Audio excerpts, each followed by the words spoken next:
Vous n'êtes pas sans savoir que Disney est accusé de faire n'importe quoi avec Star Wars depuis son rachat, en particulier la postologie. Et vu qu'ils font n'importe quoi, logiquement je devrais pouvoir faire mieux. Donc, la vidéo se décomposera en deux parties. La première où je vous présenterai le contexte de mon histoire et où je la commencerai, et la seconde où je terminerai cette palpitante histoire. Mais, avant de commencer le contexte, une question reste en suspens. Qu'est-ce qui est canon? À savoir quelles œuvres préexistantes je considère dans la continuité de mon œuvre. Et bien pour faire simple, aucune. Non, en vrai, il y en a quelques-unes, mais juste les 6 films, les épisodes 1 à 6. Donc, après la fin de l'épisode 6 et la mort de l'empereur, spoiler, 3 événements se passent. D'une part, l'ordre Jedi est reformé, avec à sa tête Luke, qui est évidemment le meilleur chef de l'ordre Jedi qu'ils aient jamais connu, genre beau gosse ultime. Ensuite, une république temporaire est promue le temps que la guerre se termine, et justement, la guerre, elle continue. Et après de nombreux combats, la république temporaire finit finalement par acculer l'Empire, ou du moins ce qu'il en reste, sur une planète.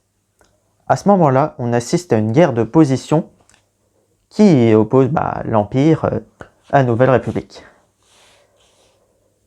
La guerre dure un certain temps. Aucun des deux camps ne réussit à prendre l'avantage. Mais après un moment, toutes les communications de l'Empire cessent. Voilà, elles cessent. Plus rien n'est émis de leur côté. La République pense tout d'abord à un piège, ce qui pourrait être évident, sauf que il semblerait que ce n'est pas le cas. De plus, l'atmosphère de la planète en question se meurt. Donc, la Nouvelle République tente désespérément de comprendre ce qui se passe en envoyant des expéditions, mais en envoyant personne, juste des robots. Sauf qu'une fois pénétré l'atmosphère de la planète, ils arrêtent juste d'émettre. Donc, étant donné qu'on ne peut pas savoir ce qui se passe, la République temporaire décide juste de mettre la planète en quarantaine, de déclarer la guerre comme étant finie. Après ces événements, la République temporaire laisse donc sa place à une République définitive, qui prend pour première décision d'isoler la planète et de la rendre inaccessible pour toute personne. Donc tout se passe bien, la guerre est finie. Notre histoire commence donc 100 ans après. Les conditions sur la planète se sont améliorées, permettant d'envisager les premières expéditions depuis plus d'un siècle. La République, plus trop nouvellement votée, décide donc de mettre en place une expédition. Pour ce qui est de notre histoire, nous allons suivre les aventures d'Ael, ce qui veut dire ange en je ne sais plus trop quelle langue. Bref, donc Ael vit sur la planète Ki'i, qui est un très joli nom, évidemment. Donc on découvre qu'il a un frère, et évidemment, comme c'est un protagoniste d'œuvre de fiction, il n'a pas de parents. Ils sont morts d'un cancer foudroyant. C'est pas de chance. Bref, et il a un ennemi juré, qui s'appelle Jean.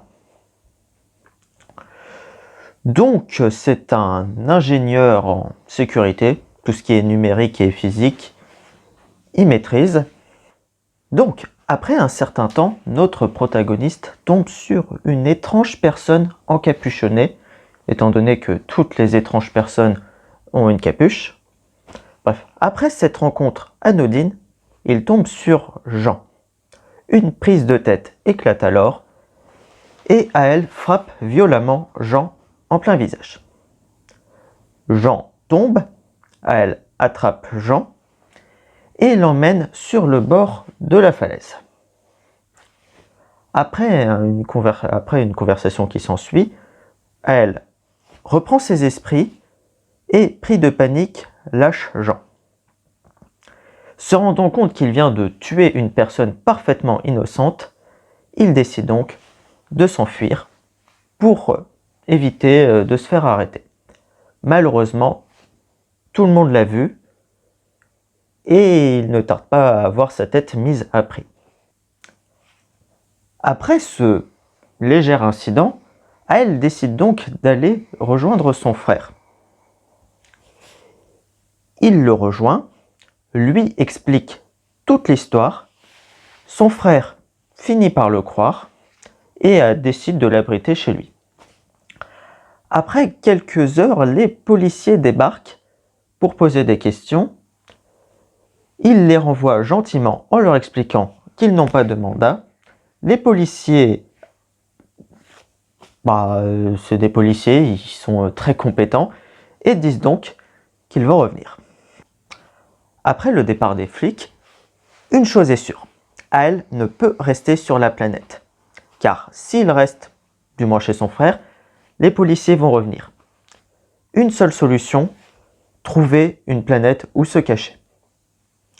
Après un certain temps de recherche, il finit par trouver une planète plutôt sympathique.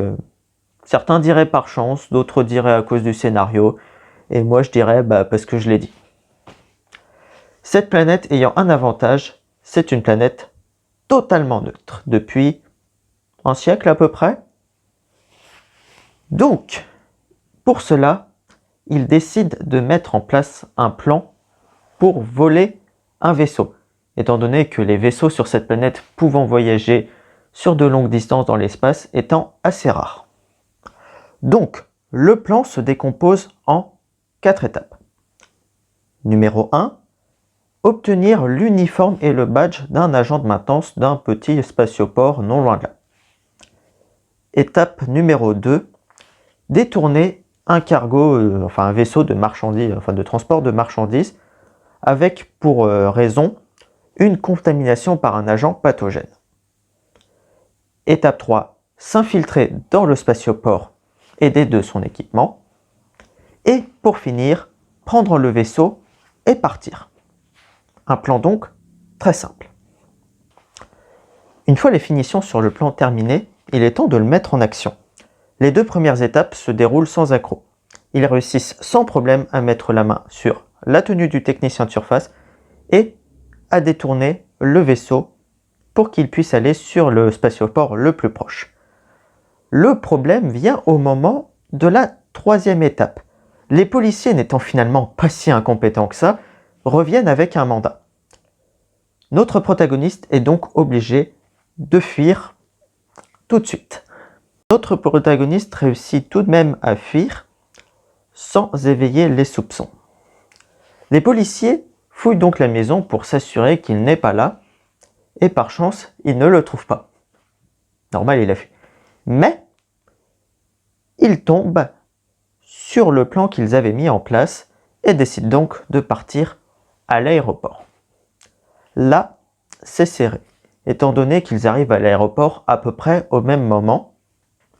Une fois arrivé à l'aéroport, notre protagoniste se dirige directement sur le quai d'embarquement de la navette et réussit à convaincre le pilote de dégager, prétextant une infection bactérienne sur les marchandises. Il réussit donc à entrer dans la navette. Une fois cela fait, les policiers débarquent. Notre protagoniste décide donc de partir. Voilà, la partie 1 de cette vidéo est maintenant terminée. La deuxième devrait sortir dans approximativement 2 semaines. Donc en attendant, laisse un like si elle t'a plu.